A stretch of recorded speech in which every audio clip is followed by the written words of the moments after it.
Everything's bad. Well, do you know what's funny is, I mean, you smoke like a chimney and you drink like a fish, and you're the healthiest 60-year-old I know. Yes, that was a good smoker's laugh there. I like that. Are you fearful that Brexit is going to be watered down? Well, Brexit was never delivered.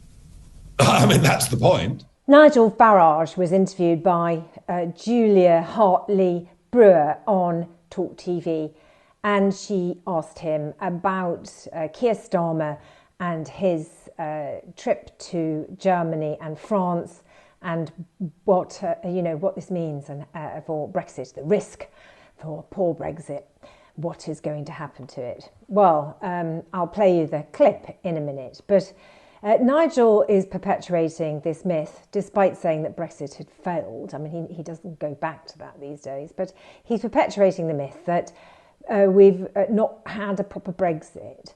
I mean, this just isn't true. It's complete and utter nonsense. But he's trying to make out that there's a better Brexit out there that he personally would be able to deliver. I think what Nigel wants is the American trade deal. If we have the American trade deal and we completely cut off from EU regulations, that means a complete loss of food security. Now, I can tell you this, if we lose food security, we don't have sovereignty. For sure, if we get the USA trade deal, it would absolutely decimate our agriculture and food security. And our food security is reliant on the EU. We bring in, particularly fresh goods, a lot of fresh goods from the EU, Netherlands in particular. And since Brexit happened, we've been reliant more and more and more on fresh goods from the EU. Then the America trade deal has an enormous impact on Northern Ireland, which is already at its wit's end with Brexit. If we do completely separate from EU regulations, the United Kingdom would not survive. Business as bad as it is now. Brexit was never explained to people properly. I think people realised then that Brexit was a farce.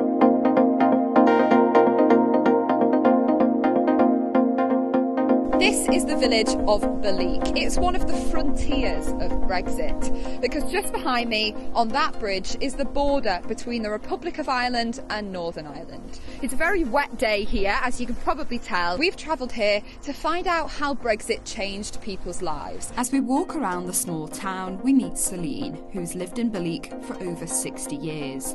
She's on her way to change her pound sterling into euros so that she can buy her food at a cheaper supermarket over the border in the Republic. So you cross the border all the time in your day-to-day? Oh yeah, the crossing is now going into Little to Bundoran. And you're going to have to change money for that? I'm going up to the exchange, that's where I was when I met you. Change my sterling into euro. Did you feel that anything changed here in Brexit? Did you notice anything? Did any prices go up? Oh, the prices is little. That's why I'm going to Lidl. It's not quite as bad with our southern money. Up in centre, where I would normally go when I'm running out of things, butter and milk and small things, cheese, things like that is what I notice the most. Yeah. And the potatoes now, and they're not even good at this time of the year. Tommy Gallagher, who's lived in Balik for his entire life, tells us that those on the border always knew Brexit would change their lives. And did you notice anything change with Brexit? You're obviously right on the border here. Yes, well, we knew that there would be very big changes with Brexit, even before it was voted on. Living here at the border, I remember very clearly the day after the referendum, my grandchildren live in Southern Ireland, about a 2-hour drive away, and they were ringing up and asking would they need passports now to come and visit us. And this is a border area which was starved of investment throughout the time since the border was set up, and the funding from Europe made a big difference here, and it certainly made a big difference to the economy and job creation. Since the majority of people here voted to remain in the EU, there's a lot of unhappiness about Brexit. perhaps the people who feel most affected by Brexit here in Balik are the business owners. We spoke to Margaret Lynch and Ursula McFarland, who own 2 businesses here but asked not to be filmed to protect their shops. I've been in business for 29 years and I've never seen business as bad as it is now, how expensive stuff it's got, how scarce stuff it's got. Everything has changed. Nothing is the same no more, and it's just had a big impact on business, and there's no incentive for small businesses especially. Yeah. It's been really hit, and again, to me, the government is to blame for it all. Yeah, and the government said at the time with Brexit that businesses weren't going to be worse off, and that things wouldn't change significantly. Do you think that's come true? Pure farce. It's all lies. We're crossing now from Northern Ireland into the Republic of Ireland, but you really wouldn't know it. There's not really any indication here that the borderline is right on this bridge. But the people we've spoken to here in Balik remember a dark time when the border was far from invisible. And many of them say that they feared the debate around Brexit would stir up some of that dissent. And I never in my lifetime ever want to see a border within Ireland again. Never. For what went on back then was just shocking. Do you remember the bad times here? Yes. And I mean, it must have been pretty present for you guys because the Republic is literally just over that bridge. Yeah. I'll never forget it. I'll never forget it. I'll never forget it. I remember one particular day there were the IRA and the British soldiers were shooting at each other, and I can remember Daddy. He was afraid to come out of the house, and he kept shouting, "Get down, get down, get down!" And I can just see them vividly, going past the orange sparks. And it was a nightmare. You don't forget stuff like that, do you? No, that's haunted me. Did you feel that it did stir up any of that stuff, Brexit? Was there tough conversations happening? Yeah, there was a bit of tension, but it kind of died down. I think people realised then that Brexit was a farce. But of course, it's not just on the borders that Brexit has changed life in Northern Ireland.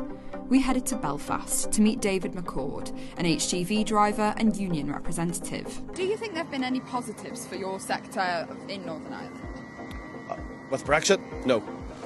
In hindsight, Brexit was never explained to people properly. What was going to happen, what would happen. It was a government that said this is going to be brilliant, it's going to be fantastic, we're going to be our own people, and nobody's looked at any of the wider aspects at all that affect local economies, local retail, local business at all. Not far from where we're standing is the Department of Environment Rural Affairs depot, where all that stuff that comes in has to go. Drivers are then coming straight off boats there, driving to there, and could be sitting for 4, 5, 6 hours, sometimes overnight. So they can be sitting there in traffic essentially overnight? Yes.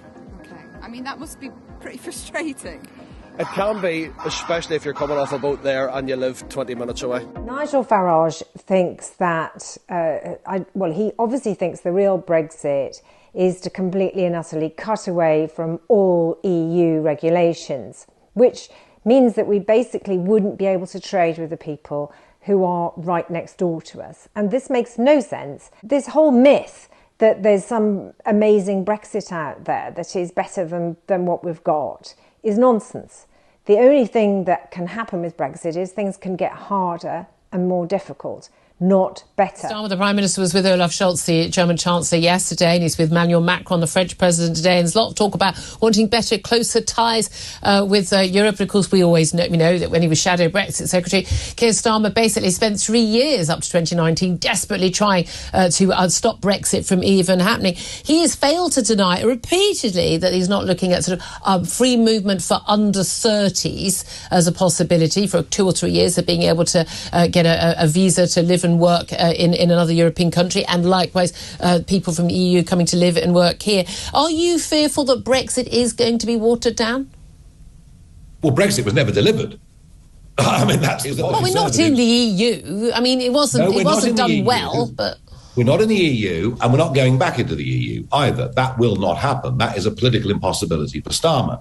But because the Conservatives didn't take us very far away from it, in terms of rules and regulations, it's now incredibly easy for a Starmer government to mirror everything that is done by the European single market, but without us actually being a member of it. And that may lead in 4 or 5 years' time to the argument, well, we're accepting the rules without having a vote, maybe we should rejoin. Yeah. I personally, Julia, don't think we're rejoining. I think it would be political suicide for the Labour Party to publicly announce that, because 4 million plus of their own voters wouldn't buy into it.